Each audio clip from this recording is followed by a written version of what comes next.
Цагаан сар бол яг Монгол хүн хэний хэм бэ? Хаанаас гаралтай?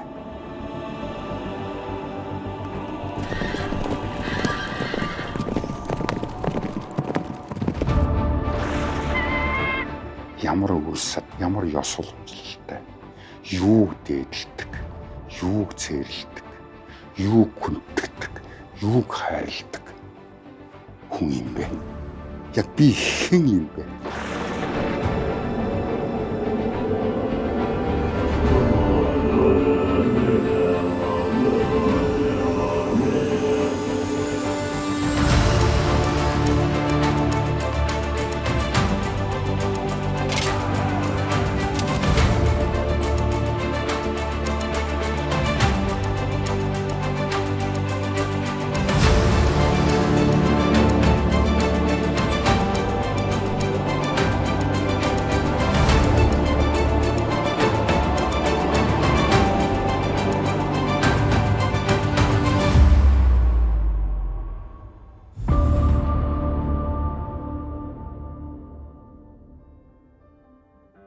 Би бол эх орны тухай одоо дуу хөгжим бичдэг, эх оронч байгаа ч гэж одоо хүмүүст их уриалж ярьдаг нөхөр шүү дээ.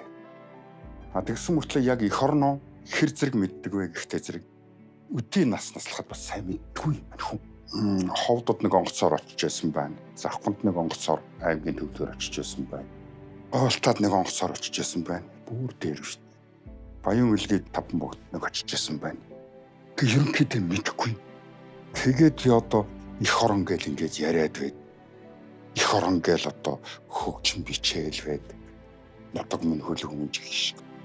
Тэгээд тухтаа явж үзлээ. Тэгэхэд надад ямар сэтгэл төрсөн бэ гэвэл ерөөсөө юм чинь альва юмыг ингээд мэдрий гэж мэдрээд ухаарай гэж ухаарах гэчээгээд тэгээд энэ надтай ямар холбоотой юм гэдгийг мэдхийг хичээгээд явахтай зэрэг бол хүнд цоо шин мэдрэмжийг бий болгодог.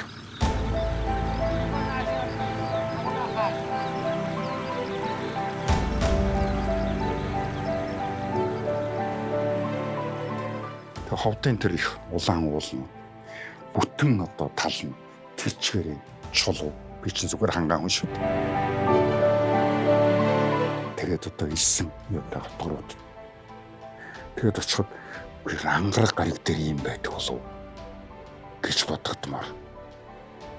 Эсвэл юу гэдэг чим Захтан аймгаас гараад хойгоор явсаар бол хар хорон орж ирэхэд нэг ч мод тасрахгүй. Үргэлж мод явсаар байжгаад хар хорон руу орж ирчих. Тэгээ бодоод одоо ерөөсөн эзэн нь байвал эх орн нь байгаа юм байна гэдэг мэдрэмж төрсөн. Та түрүүнд хэллээ шүү дээ эх орн гэдэг. Эх орн гэдэг бол нэг талаас гэр орн байхгүй. Суурин амьдралтай хүн, хөдөөгийн малчин хүн хоёрын хооронд гэр орн гэдэг ойлголтын асууж том зөрүү өгдөг. Тэгэхээр бид нэр юутай вэ гэдгээ ойлгож иж тэрийг хойч үед таниулах гэдэг шүү дээ. Ойлгосон хүн тайлбарж таниулж чадах байхгүй. Гэр орн гэж юу юм бэ?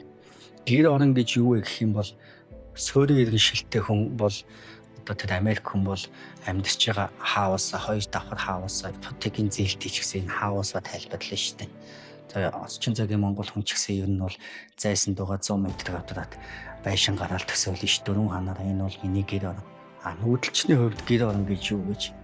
Нүүдэлчний хувьд гэр орн бол тэр булаг шанд, тэр өвс ургамал, тэр ан амтан, тэр өвөө эцэг дээдсээс уламжилж тахилгатай шүтлэгтэй аваа тахилгана.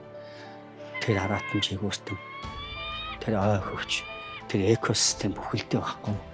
Тэгэхээр малчин хүний, нүүдэлчин хүний гэр орны тухай ойлголт бол асар өргөн бүргэд гүн үнэлэх байхгүй. Тэгээ Монгол орн бол үнэхээр одоо шидийн гайхамшигтай орн юм байна. Бид нар л өөрсдөө энийг сайн мэддэггүй учраас мэдхийг хичээдэггүй учраас тийм учраас би одоо могоо жилийн одоо гол энэ үдсэн зүйлээс хүнд хэлэх зүйл, залуучууд ч гэдэг юм одоо хэлэх зүйл бол та хэрвээ Монгол хүү юм бол яг Монгол орныхон чамд өгөгдсөн тэр таныг эзэн гэж үзэж байгаа. Тэр их орноо ухаарч мэдэж тэрнтэйг нэг голдролд орж өгөөч л гэж хүсмээр байна. Хавар одоо юу гэдэг жилб муутай хорголсон хоньны хоргонд угж өгч байгаа. Тэгээс 5 настай хүүхдүүд одоо хоргонуудаа угжаад гүгээд явж яхад тэр бол гэр орон байхгүй. Хавар ядсан хүүхэд голд унчаад сөхрөөд босож чадахгүй бол тэрийг босгож байгаа хүүхдүүд адуучин залуучуудын хувьд бол тэр бол гэр орон байхгүй. Тэгэхээр гэр орон гэдэг зүйл бол их орон гэсэн. Нүүдэлчдийн хувьд гэр орон их орон гэдэг бол асар өргөн хүрээний бөгөөд энэ чинь нөгөө амьдрахын хувьд бол өөрөөс шалтгаалж байгаа болоод өөрт нөлөөлж байгаа тэр бүх орон зай тэр бол одоо их өргөн хүрээний тавигдах зүйл байхгүй. Би ч одоо баг сургууль ингээд сумын сургууль яваад дотор байранд орно шүү дээ.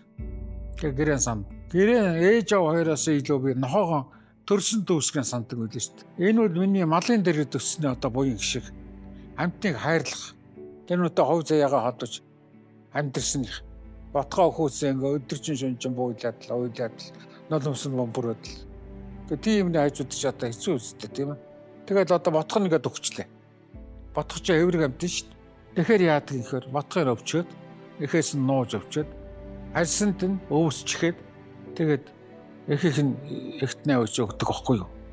Тэгээ нөгөөдхөө тэгээд ботгоо амьд байна л гэж ойлгоод байгаа. Тэгээд энийг өндөрлээд уйлаад би нэг юм зүгээр нэвтрүүлэлт орохгүй байж бол нэг юм хэлэхэд саяхан нэг өвөр Монголын нэг эрдэнтэнтэй уулзаад зүгээр хоолн дээр нэг юм асуугаад танд их орон бий юу гэж асуусан. Эрдэнтэн надад их нутаг байна. Их орон байхгүй гэж. Надад Шилийн гол байна. Баян нуур байна. Алшаа байна. Гэтэ би их оронгүй гэж. Тэгэхээр энд үзэгчд бол энийг сайн мэдж байгаа. Энийг тайлбарлаад байх юм байхгүй. Зүгээр миний нэмж хэлэх санаа бол юу гэхтэй зэрэг их орон гэдэг юм бол зөвхөн байгаль уул ус урсах цэцэг ногоо дэлгэрсэн тэрийг хэлдэггүй юм байна. Их орон гэдэг бол тэр байгаль нь хүн өөрөө эзэн юм шиг байх үед л их орон гэдэг тухай асуудал яригдах юм байна. Тийм учраас их орон гэдэг юм бол уул ус ганцаараа биш, та ганцаараа биш, та хоёр нийлж байж их орон болдго юм байна гэж ингэж ухаарагдаж. Тэгээ хэрвээ таны их оронтой гэж үзвэл таны их орон юу вэ гэсэн гар Монголоо гэж хэлж байна. 5 замын зэрэг үед чинь зөксөө охин зэрэг оролцсон шүү дээ. Өвөр Монголыг манайхан 2 удаа чөлөөлсөн байхгүй. 5 замын зэрэг гэж нэг чөлөөлж өгöd. Одоо юунд тулталж байлаа да. Тэгэхээр Орос Хятад хоёр хоорондоо шивнэлтэд манай зэргийг татуулсан шүү дээ. Тэгээ өвөр Монгол манай нутг 12 нийлэх байсан байхгүй. Дараа нь 45 онд чөлөөлөх дайнаар чөлөөлөх дайн гэдэг байгаа шүү дээ тэр чинь. Өвөр Монголыг 2 дахь удаага Японоос цэвэрлж өглөө шүү дээ. Монголчууд чинь одоо тийм цөөддөг л болсон байхгүй. Хамгийн одоо хосгоор том гэж үздэг. Яагаад тэгэхээр зэрэг тэнгэр уудам нутагтай тэнд нь говь, ханга, тал хээр хосолсон тэнд нь аваачаад уул ус бүх юм одоо жигдэрсэн жилийн 4 сайхан одоо улиралтай өвөлдөө болохоор зэрэг хамаг муухай юм одоо устгаж өлдөөгөөд тэгээ хавар зундаа бүр сайхан юм ариусдаг. Энэ нэг цуслан дээр 2 илүүгээр бариад амрагч жуулч тавдаг байхгүй.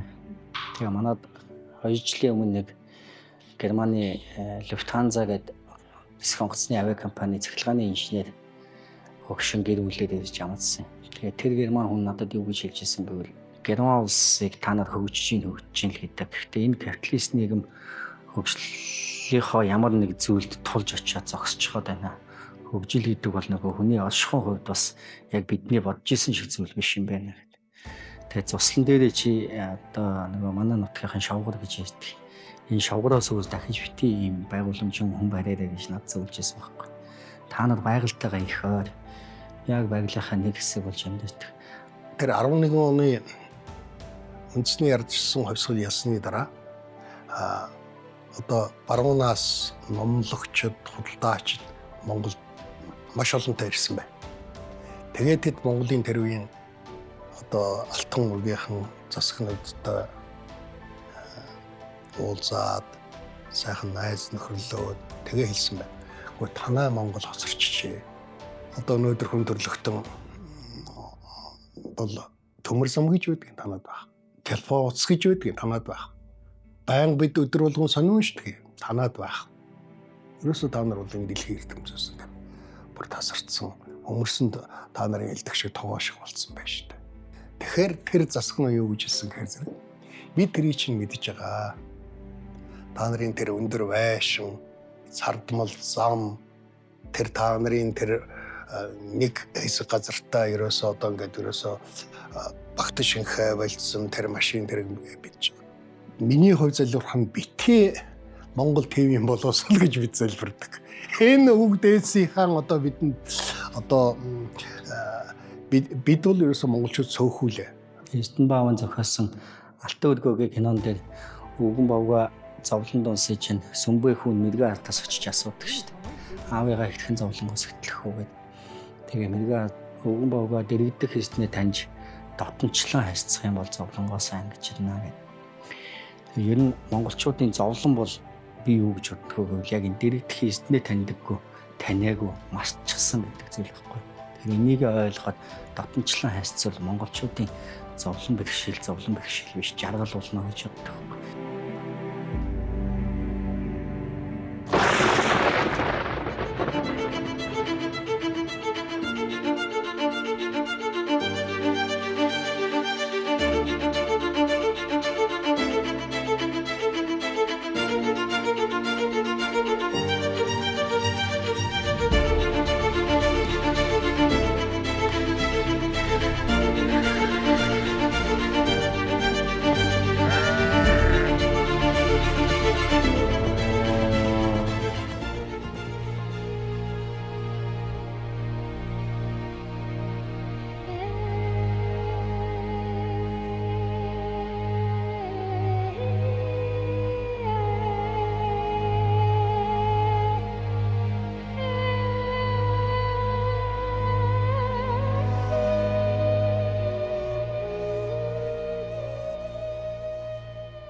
Би бол Улаанбаатар хотод төссөн. Эндээ дараа сургууль соёл төгсөөд ажиллаж амьдарч байсан. 2020 онд яг эхнэр өвтөр ярьж л байсан, олон жил ярьж төлөвлөж байсан. Яг шийдвэрээ гаргаад биелүүлсэн нь бол 2020 онд аавынхаа нутаг өвдөдсийн нутаг бол аймгийн хангалтсанд шилжиж очиод амьдраад өнөө хүртэл нүүжчин ахуй соёлын хэв маягаар амьдарч. Одоо энэ хотод өсчөн тийсэн хүүхдийг би одоо Монгол хүн биш гэж хэлэхгүй. Эдгээр ч хөдөө гарах юм бол ерөөсөн өдний хүмүүсийг хийдэг, тэр мормал яадаг, ишиг орго боож барьдаг, гэр бараа барьдаг, нүүдг суудаг, бүх ажлыг хийж чаддаг байхгүй. Тэр цуснд нь байж идэг тийм Монгол хүн гэдэг чинь шал өөр улсууд. Баян чин нэлэг болох гэж, бүхний бэрэн байгуулах гэж амьдрахгүй. Эсвэл одоо хэдэн сая төгрөгөөр думаар улс аймагт харигдуулж байгаад гинт мөнгө олно гэдэг төсөөллөөр хөдөө гарах юм бол их гинийн тэнэг зүйл болно л да. Хөдөө гарч нүүдлийн соёлын үйлчлэлээр амьдрна гэдэг бол дийлэн хүмүүсийн хувьд эрүүл, амар тайван, сэтгэлийн амар амгалан эрэлхийлсэн тэгээд магадгүй хөрөх хүүхдээ язгуурын монгол хүн болгох юм зорилгын төлөө гаргаж байгаа болов гэж бодож байна.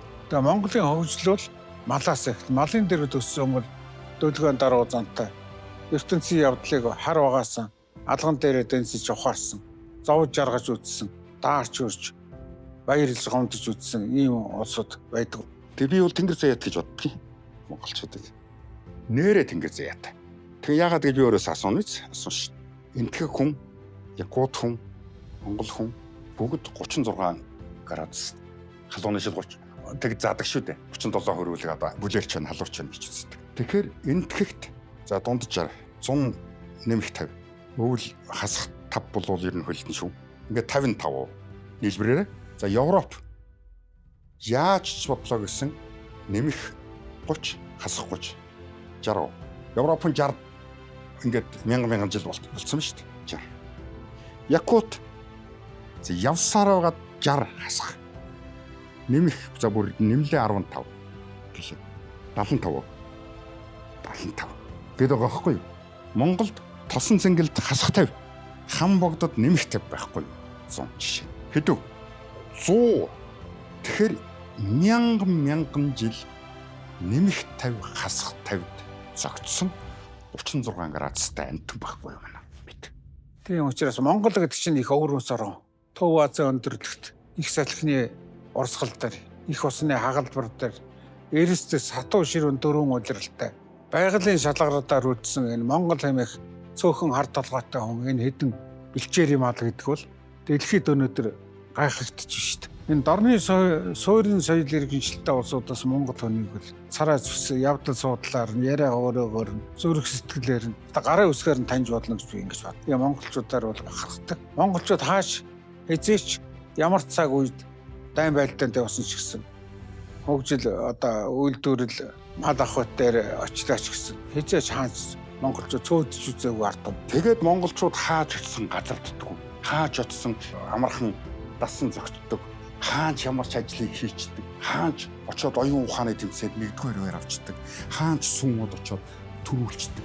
Монголчууд бидний оюуны өв болж альва зүйлийг даах чадвар гэж би боддог.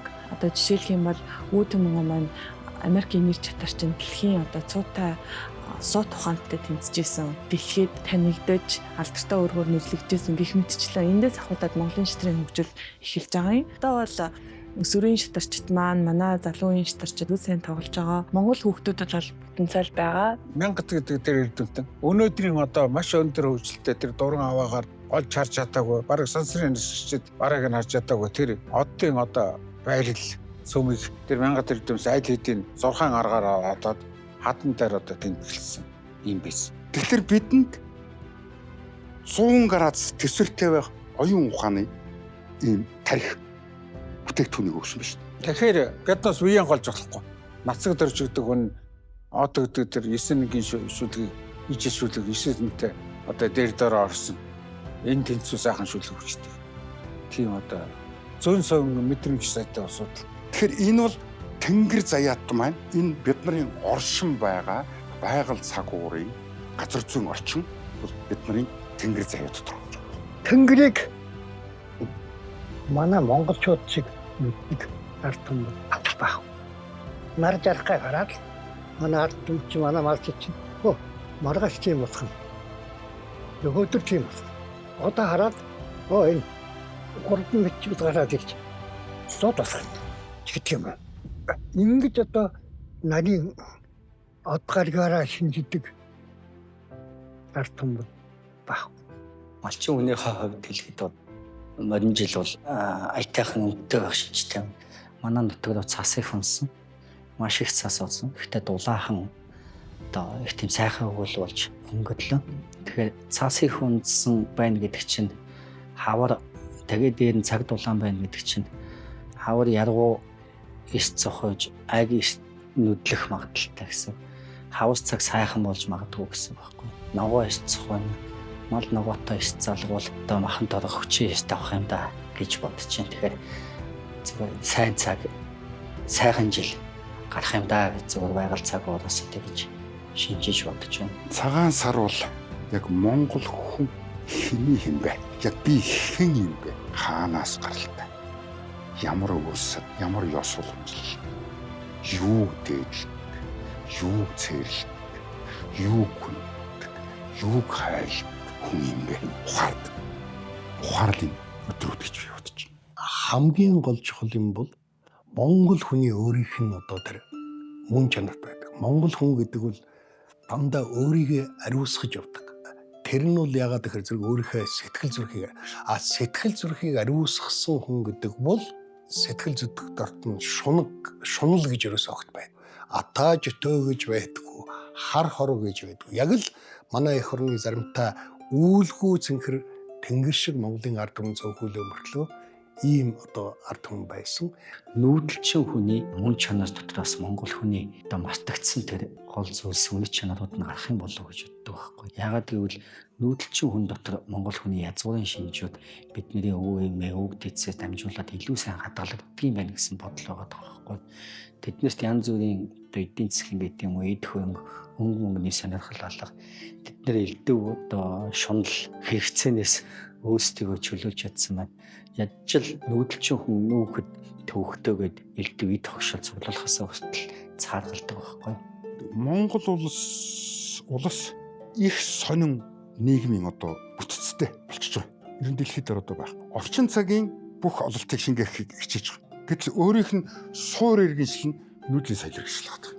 Энэ хоёрын зөрчилч гэж хязгаарлага, ухаар чадвал эвсэлч гэж хязгаарлага. Тэгэхээр эннийхэн аяыг бид нар одоо зөв болох хэрэгтэй. Бид нар нүүдлийн соёлоо үгүй хийчих юм бол ер нь Монгол улс хэцүү. Хэцүү болчихно. Нүүдлийн соёл сэтгэлгээгээ үгүй хийчихвэл ерөөсөн Монгол улс хэцүү болно. Зөвхөн нүүдлийн соёлтойгоо зууралдаад байвал бас хэцүү болно. Ядаас бүгдээрээ хончин болж чадахгүй. Бүгдээрээ малчин болж чадахгүй. Бүгдээрээ ажилчин болж чадахгүй.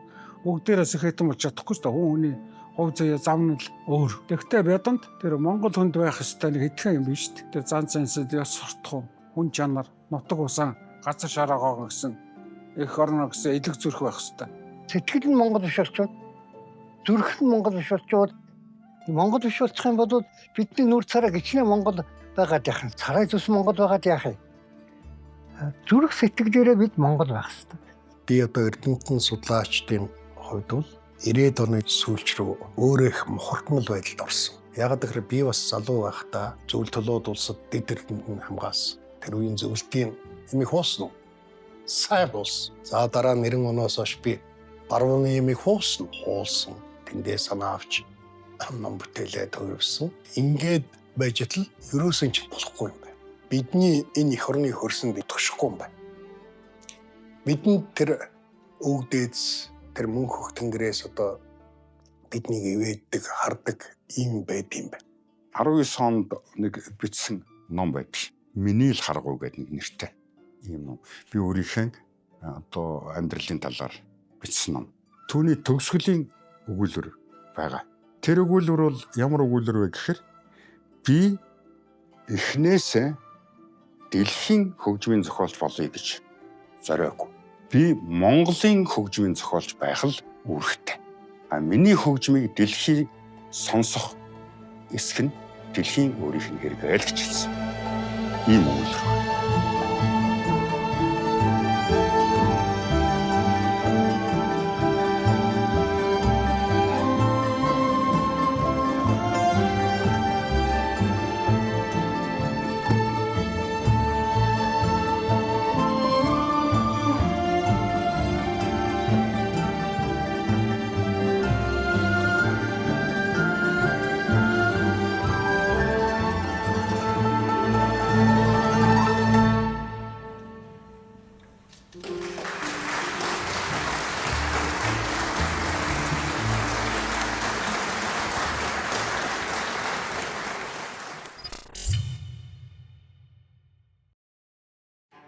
Бид бас том заяатай үндэстэй. Түүхээ ингээд харахаар зэрэг их Монголын түүх бол дэлхийн түүхэнд өөр жишээ байхгүй юм. Онцгой түүх. Тийм хүчрэх төрийг тэрнээс өмнө бүтээж байгаагүй. Одоо тэрнээс хойшооч бүтээгээгүй. Одоо хүн төрөлхтний түүхэнд бүтээсэн манай өвгдээцийн одоо том хөшөө юм да. Монгол ардын зүүр өвөнд үзэх юмаа үзлээ гэсэн зүйл байдаг. Монголчууд бид үндэснийхээ цөөхөлөө мөртлөө эв нэгдлийг алдснаас болоод их эзэн Чингис хааны их Монгол улс задран бутарж монголчууд хоорондоо талцаж цус асруулан дайтаж энэ их аимшигтай аллах хэдэлга зогсоохын тулд манчин гүрнээс тусаа дэмжлэг аваад тэгээд нагаар орсон. Монгол дороотж ядарч байсан үе л дээ. Одоо манжин сахаргаанд байхдаа ингээд ярьдаг. Би тэнийг бас хоёр өөрөөр ойлгоход л дээ. Ерөөсөө их Монголын голомт үндсэндээ ийм 500-600 жил тасрахгүй өдий хүртэл явж ирсэн гэдэг. гэдгийг би нэгдүгээр хэлмээр байна. За энэ бол юу гэхээр зэрэг таны хүндсэн асуултын хариу болж монголчуудын стратеги сэтгэлгээний их уламжлал тасраагүй үдийг хурц ирсний шинжээ гэж хэлнэ. Ингээ 200 гаруй жилийн энэ явцад бид бас уусч болох юм аюул бидэнд нөөрлсөн. Тэгэхээр энээсээ болгоомжлоод алтан ургийн гайхамшигтай өвдөц маань хойлоосоо туссаа дэмжлэг гуйгээд ингээ нэг хэсэгтээ бид уучин зөвлөлтийн иргэшээлд бас нэг 70 гаруй жил одоо явсан. Социализмын үеийн одоо 70 жил бид нар сайн муугаар бас ярьдаг. Гэтэ эн чинь хамгийн үнэтэй чухал зүйл нь биднэрт тусгаар тогтнолыг үдээсэн явдал гэж ойлгож явдаг. Бид энэ тусгаар тогтнолоо мэндгэн хайрлаж энийг хамгийн их хүчрхэг тийм бат бөх болохын төлөө явж явах хэрэгтэй. Энэ бол бидний одоо үн мөнхийн зорилго байх хэрэгтэй. Тэгээ 90 онд бид бас ардчилсан хувьсгал хийгээд нэг айтайхан болъё даа гэж бодоод зүгчийг гэвэл баруун юм байна. Барууныг л дагадуурэ яагаад одоо ингээд 30 хэдэн жил явчлаа. Тэгээ одоо бид өнөөдөр дахиж сэхэж байна. Монголчууд. Хэдэн жилийн өмнө би өнөөдөр Монголын нийгмийг хөгжим гэж үзвэл та ямар хөгжимтэй яаж зөвлөх вэ гэсэн сэтгүүлч асууж байсан. Тэгэхэд би хөггүй ятгах шиг байна гэж хэлж байсан. Энэ бол 10 хэдэн жилийн өмнө. Тэгэхээр хөггүй ятга гэдэг бол ойлгож байна. Бид нар үндсэндээ хөгжмийн зэмсэг бол байна. Хөгжим мөн бол байна. Хөгжимт хүн нь байна. Хөглөж чадахгүй байна. Хөглөж чадахгүй бол дуусах чадахгүй л гэсэн байхгүй. Дуусах чадахгүй бол сайн сайхан алга байна л гэж ингэж хэлж байсан. Би тэрнийг нэг ороггүй хэлсэн болов ч гэж би бодохгүй байна. Ягаад гэвэл тун эдрэтэй үе байсан. Одоо тэр ятга хөг үндсэндээ орох хандлагатай байна. Тэгэхээр одоо бидний сүүлчийн хэдэн жилүүдийн туулсан зам гэдэг чинь бидэнд үнэхээр том сургамж. Бид одоо монголоор үлдэх ёстой юм байна. Өг дээсээрээ бахарх ёстой юм байна. Тэднийхээ одоо заасан зүг чигээр явах ёстой юм байна. Тэднээс одоо өөрсдийнхээ эрч хүчийг, зүг чигийг одоо заалгуулах ёстой байна гэдгийг одоо мэдсэн энэ жилүүд болсон учраас бид одоо сэрж байна гэж. Монголчууд чинь ийм үндэстэн шүү гэдгийг Чингис хаан маань тодорхойлоод өгсөн. Тэгэхээр бид тэр сургаалын алалгүй хойш яваад одоо бид яана гэж. Ямар сандаа өөрөө бас яахан яаж л байсан юм бэ л дээ. Миний сургаал эднийг эднүүд мартандаа март.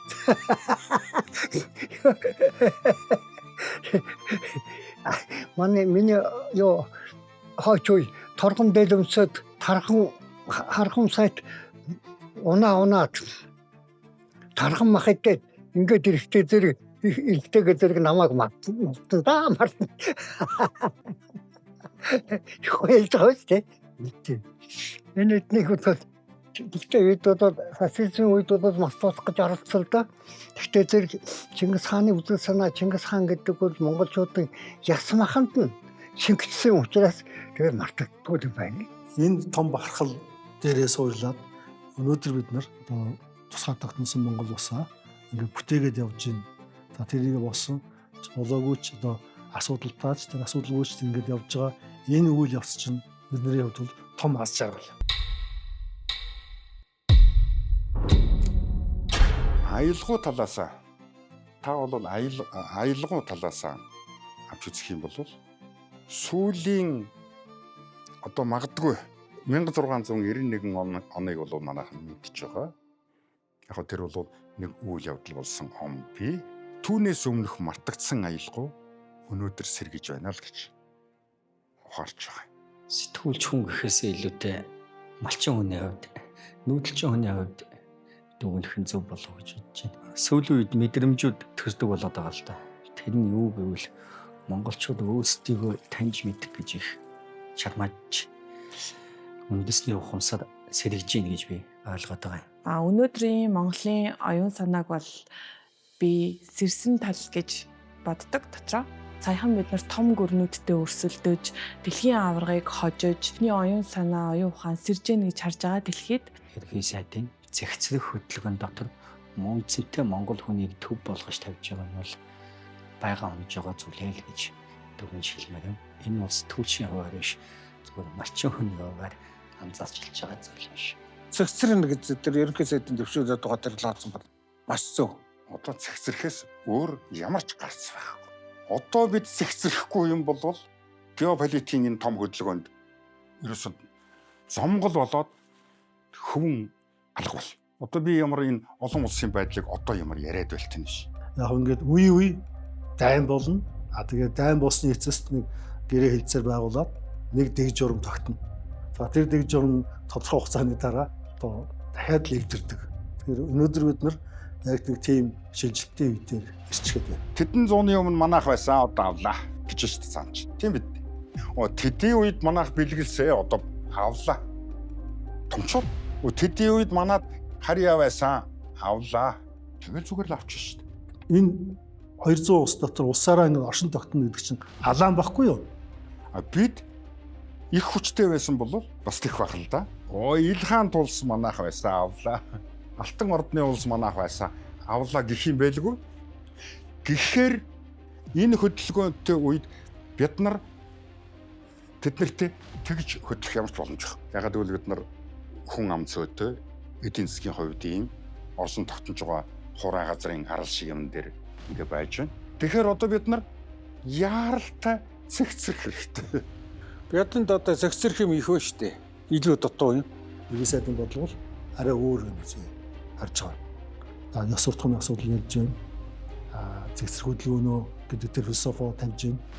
Энэ бол үцэл санаа байхгүй юу? Зандан сэдвэр ерөнхийлөгч зайлшгүй шаардлагатай байгаа цэгцэрх хөдөлгөөнийг шууд барьж авлаа л да одоо. Тэгэхээр нэгэнт өөр гарцгүй юм чинь цэгцрүүлэхийн төлөө бүхэн хатан тэмцэхээс өөр арга байхгүй. Далай лама төртөд дайсан байдгийн шүү. Энэ цэгцэрх хөдөлгөөн гэдэг энэ үзэгдэл ер нь нийгмийн хөгжлийн чухал юм зарчим хэрхэн амжилттай явуулах вэ? Цэгцэрх хөдөлгөөний төрийн одоо удирдлагаас хамаарна. Одоогийн ерөнхий сайд их хурлын дарга болчлоо. Нэг өдөр намар байсан. Туслах нь над руу ярьж байна. Одоо их хурлын дарга магшаа тантай нэг уулзъя гэдэг. Тэгээ яг нэг одоо нэг юм Чингис хааны тухай сүүлийн үед бүтээсэн хэдэн номон дээр гараа эсэх зурчаа тэгээд их хурлын дарганд бичлээ. Сайхан хүлээж аваад сайхан яриад уламжлал ёс суртахуун хууль энэ хоорондын холбоо бид хоёр ч 4-5 цаг ярьсан. Сайхан суулаа. Тэгээ би гэртээ ирчгээд одоо энэ дэр чи ямар оюунлаг ямар гоё хүн.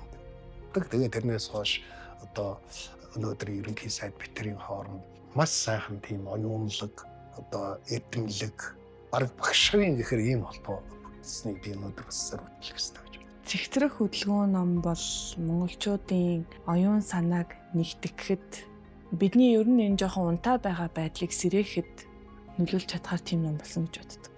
Надад ерөнхий сайд тэр номоод дурсгасан. Номоод дурсгахдаа надад ингэж бичиж өгсөн мэдээ. Их мастер ингүүн ухаан инх мөнх оршиг гэж. Хөгийг хэн хөвлөх гэхээр эзэн нь хөвлөдөг. Хөг ятга өөрөө хөвлөдөн гэж бол байхгүй. Тэгэхээр эзэд нь ятгаан хөвлөх тийм сэтгүүн төвшөнд бол бид нар хүрч байгаа юм байна. Хэрвээ ятга хөгтэй бол сайн дурсан. Хөг талаасаа бол Бидэрт бас мэдгэж байгаа. Ерөнхийдөө ингээд асуудал гарлаа тэрнийг зэгцэлж байгаа нь хуулийн дагуу зарчимчаар шударгаар ингээд хэрэгжүүлээд асуудал шийдэж явж байгаа. Тэгэл ингээд яваад байх хэвээр. Урд нь тэгдэг байсан. Тэрийг шийдчихлээ. Дараа нь юмнууд байна. Ингээд л одоо зэгцрээд явах хэвээр. Тэр үйл явц бол манад явагдаж байна. Тэр их хурлын гишүүд асуулт асуулаа штэ. Арга өдөр 2 өдрийн тийм. Тэгээ зүгээр зандан шил бол ерөнхий сайд тэр босгоёг бол давтсан хүн юм байна. Ерөөсөн тийм хотлаа аргацаасан гал унтраасан хариулт асуулт бол хийгээ хүсдэг. Өнөөдөр юм маргааш юу болох талаар нь маш мэдлэгтэй. Тэгсэн салбар үүдийн юм ярина гэдэг чинь нэг хүн төцсөн байхгүй юу? Тэгээд ер нь би их үнэлсэн. нийгмийн аюулгууны тухай асуудал ярих юм бол их булангарцсан байна. Одоо тэр булангараа жаахан ч гэсэн цэвэрлэж байна. Цэвэрлэхдээ бүр язгуур чанараасаа шүүн авч түүгээрээ цэвэрлэгээний бодис хийж байна. Өөрөлдвөл язгуур ухаанаараа цэвэрлэгээний бодис хийж байна. Тийм учраас ирээдүйн Монголын одоо тэр нийгмийн аялал гэх хөгжмийн аялал биш. Нийгмийн аялал бол энэ цэвэрлэгээ хэдий ч нэ хурдтай хүчтэй хийгэж чадна. Төдий ч нэ бид нар л тунгалаг сайхан аялалгаатай болно. Цэгцэр хөдөлгөөнийг Японы жишээн дээр харах юм бол яг л цэгцэрсээр явсаар байгаад зөндөл болон асуудалтай байсан баг. Тэгээ 60-аад он, 70-аад он, 80-аад он гээл 80-аад он гэхэд ерөөсөө дэлхийн нэг номер эдийн засаг болоод цэгцэрийн хөдөлгөөн болов штэ. Монгол хүн бүрийн оюун санаа сэтгэл зүрхээс шалтгаална. Монгол хүн болгон цэгцэрийн тулд өөрөө өөрийгөө ариусгах ёстой. Өөрийнхөө сэтгэл зүрхэнд дотор байгаа тэр хязгааргүй их шунал хэрэгцээнээсээ хэдэрсэн хизээ шангахдахгүй энэ шунлаасаа болох хэрэгтэй. Тэрнээс л төр засгийн удирдагчид хэлээд байдаг. Ард иргэдэг дэрийг одоо үл таамаглаад ингээд байх юм бол энэ хөдөлгөөн бол бас хүссэн тэр үр дүнгээ өгч чадахгүй. Тийм учраас эцэст Монгол хүн болгоны сэтгэл зүтгэл итгэл үнэмшил тэр дотор л энэ өөрөө өөрийгөө зэгцлэхээс бүх юм энэ зэгцлэх хөдөлгөөн одоо хэлээ шүү гэдгийг л хэлмээр. Ингэхгүйгээр Монгол улс хожим зэгцэж байна. Ер нь тэгж ярих юм бол энэ Орос Хятад хоёр одоохондоо зөрчил багтай үед бол Монгол улсын хувьд бол үүлэн чөлөөний нар шүү. Дахин хэлэхэд үүлэн чөлөөний нар шүү. Дандаа ч нартай байгаад байна гэж ингэж бид нар сайхан задгаа байж болохгүй шүү.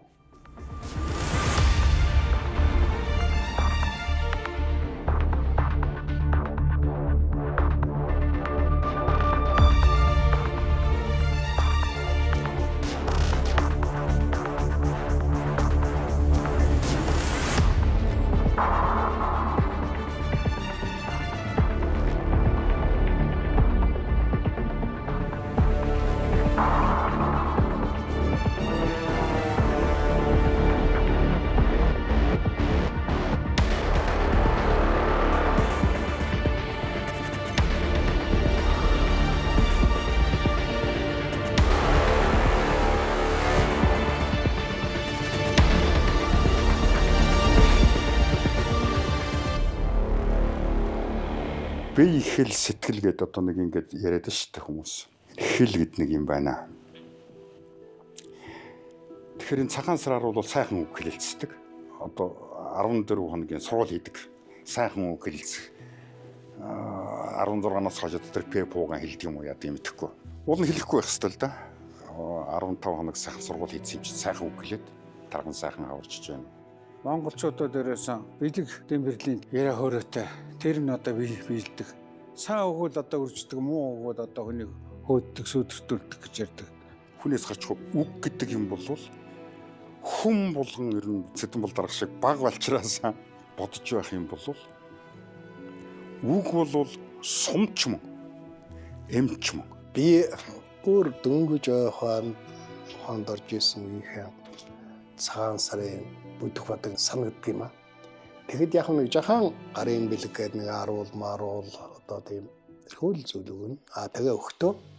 За миний хүү сайн хүн болоорой бэлэгдэлтэй ингэж хэлдэг байсан. Тэрийг хүлээж авчаал. За би өстой нэг сайн хүн л болох хэрэгтэй юм байна гэж одоо бодож явдаг, амьдралдаа тийм зорилго тавьж явдаг. Одоо эргээл энэ насанд хүрсэн чинь монголчуудад чи ямар гайхалтай одоо ухаантай. Ягаад тэгэхээр зэрэг одоо надад хэлж штэ тэр сайхан өвдөө тэр цагаан сараа. Миний хүч сайн сайхан юм чи чам зөвхөн өөртчл байгаа ш. Чи өөрөө өөрийгөө л одоо сайн сайхан явуулчих бүх юм чинь явандаа ингээ сайхан болоод ирэх шүү л гэсэн. Ийм бэлэгдэлтэй л одоо цагаан сарыг би ухаар хойдол үзчихсэн байна. Балжир гэдэг хүний эцгийнхээ хоон ээжийнхээ хайраар л үдий зэрэг хүн болоод л ингээд 80 насны хүрчээд сууж штэ тийм. Би 1943 он миний л одоо саваагүй яриад байхгүй. 60-та жаргаж явлаа, 70-та даналж явлаа, 80 хүрээд навсаж орхилоо. Тэгээ миний эцэг хоёр надад хизээс буруу юм хэлж байгааг шүү дээ. Надад тамхи татгаж хэлээгүй, архиу гэж хэлээгүй. Моринд одоо морин зөөлхөн унж бай. Гамтай аштайхан зөөлөн явж хааж жолоондоор битгий хамаагүй тахгүй жаа амтныг хайрлж бай. Найз нөхдөйгөө эвтэй бай. Эцэг их хөвгдлээ энэ үгдээ чи хэлж байгаа шүү дээ.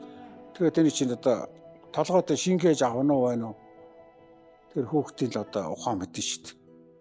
Эцэг эхийн сургаал гэдэг чинь өсгөөс өтлөхөө хүртэл одоо өгөх хүртэл тэгээд л хамт явна шүү дээ. Тэнийг өдөр өгд бодоод хууль дүрм шиг дагаад байдгүй юм а гэж бодоход өнө инстинктээр өөрийн мэдлэгүүд энэ чинь хөвшөөд одоо биеэр бодохгүйчсэн биеэр үйлдэлээр дагаад явдаг тийм юм ба шүү дээ. Энийг бүр хар багаас л хүүхдэд үг бол сумч мөн эмч мөн. Өөрөөр хэлбэл үгээр алдчих болно, ангаачч болно. Үргэлж хүн юу бодож явах ёстой гэхээр хүнд үг хэлэхтэй. Тэр хүн миний хэлэх гэж байгаа үгийг надад хэлвэл би юу бодох вэ гэдгийг бодчих ёстой. Тэгжил чадвал чиний үг зөв гарна. Яг гэвэл өөрөөр хэлбэл хэлэх гэж байгаа үг байна. Надад хэлвэл яах вэ гэдгээл бодож явах юм бол хүн өөрийг ерөөсөн үндсэндээ бариад яваад байж болдог зүйл гэж.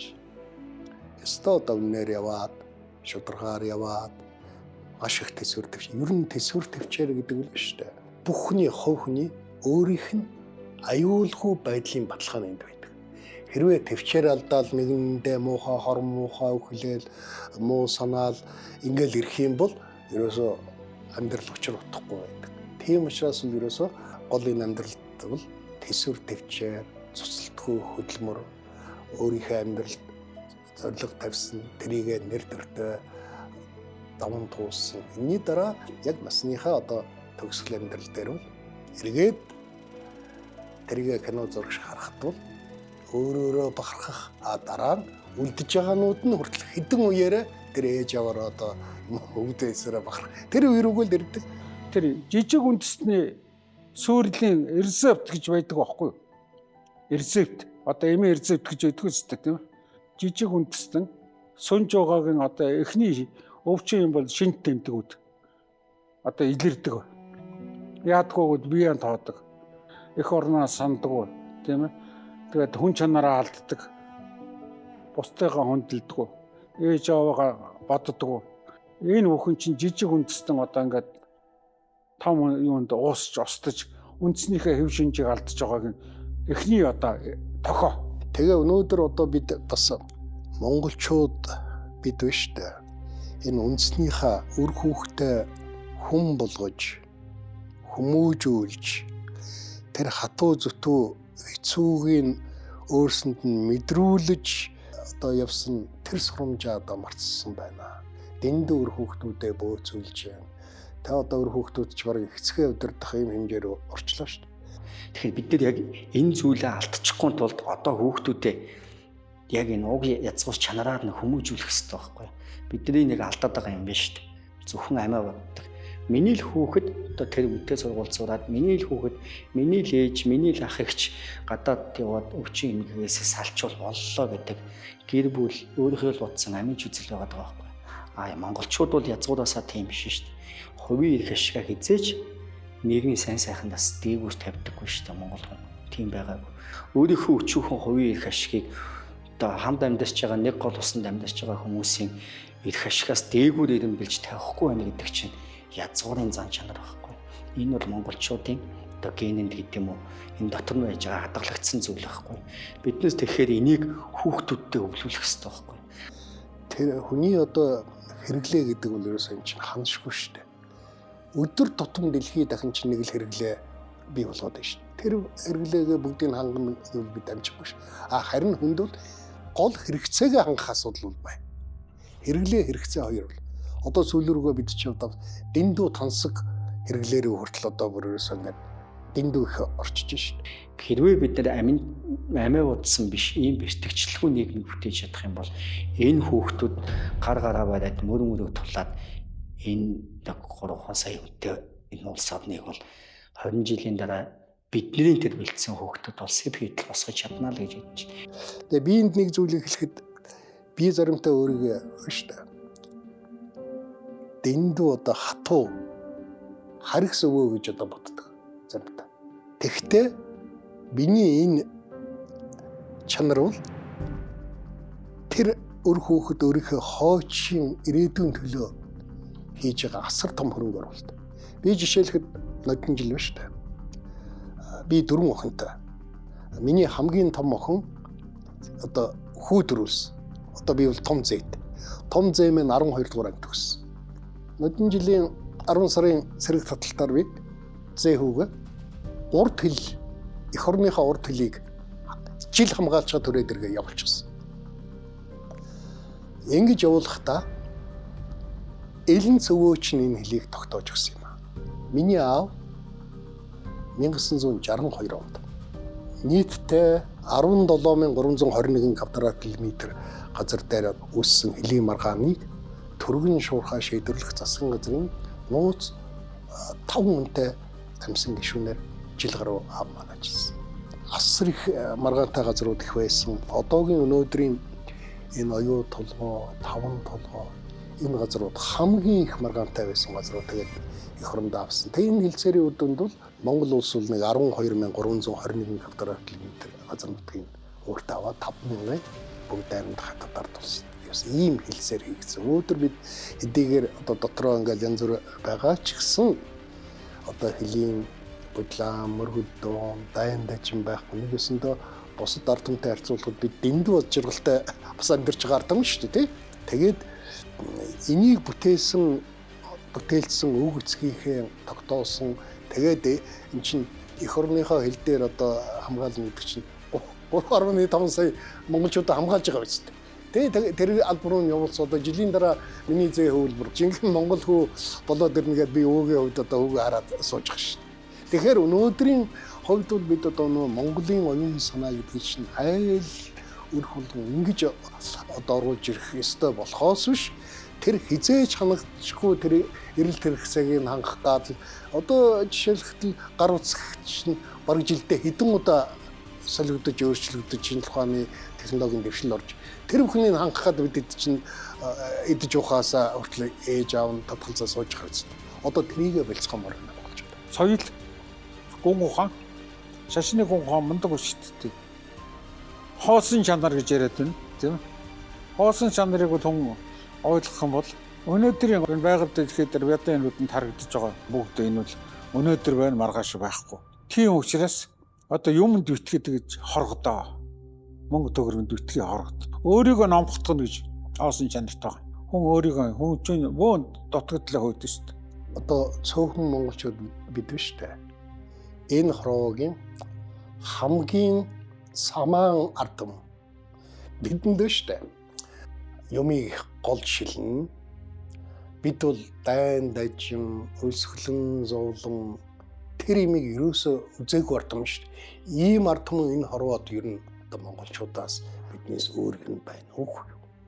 Газар шороогоо алдаж, устын дарлалд орж, голоончлогдож, алуулж үзээгүй болохоор этноч дээр зовлонг үзээгүй шүү дээ. Япон шиг бомбогдуулж, Солонгос шиг бомбогдуулж, Вьетнам шиг өөрсдөө өрлүүлж, хон шиг алуулж үзээгүй, амьдаараа шатаалгаж үзээгүй болохоор биднээс юу ч мэдэхгүй юм шүү дээ. Монголчууд бидний хувьд бол өнөөдөр тогтвортой хөгжил дэвшилд одоо хүрэхгүй байгаагийн нэг үндсэн шалтгааны хөдөлмөрч, ажилсаг, тэсвэр төвчээртэй, хүлээцтэй тэр хандлагаа дахиж сэргээх хэрэгтэй байна.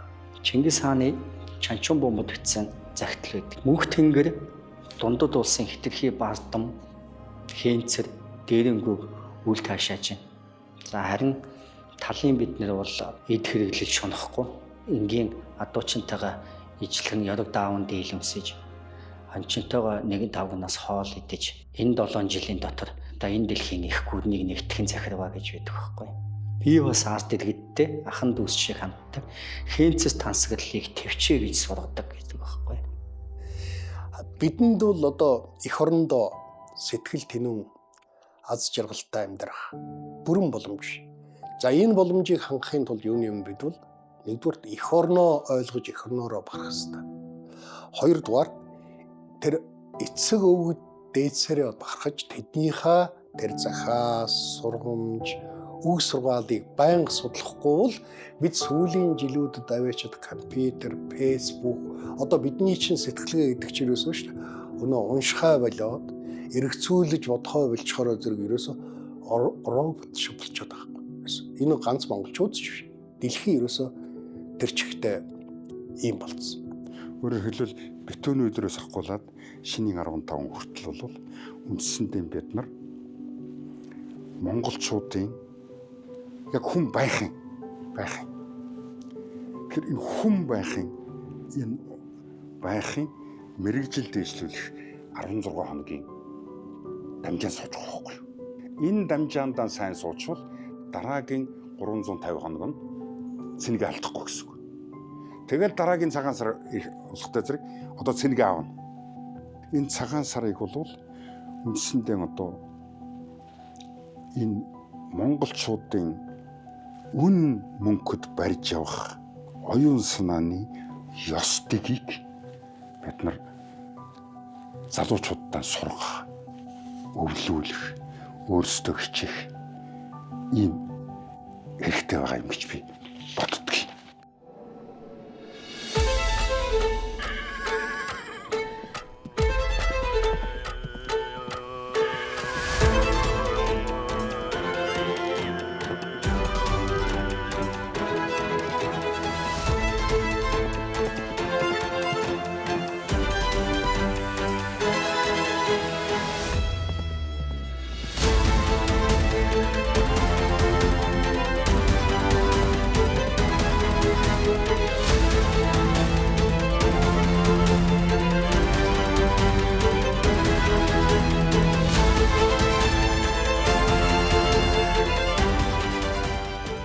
Ард түмэнд олмарын жилдээ эрүүл хамгийн гол нь эрүүл байна гэдэг бол хамгийн чухал юм байт юм байна. Эрүүл байж, саруул ухаантай байж, талаараа дөрөн молоо бэлчээгээд тариг аргаа уугаад тариг аргаа уугаад ингээд аж төрөөрэй. Бүгдэнд нь аз жаргал сайн сайхан бүхнийг ёроо.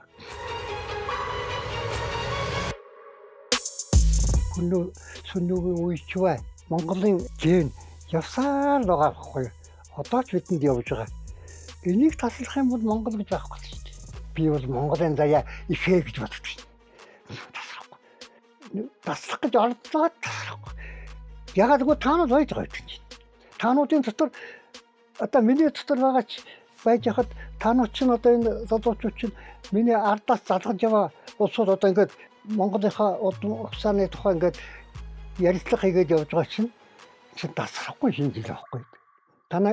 Таануудын үр сад ч гэсэн яг ингээд аваад яваад.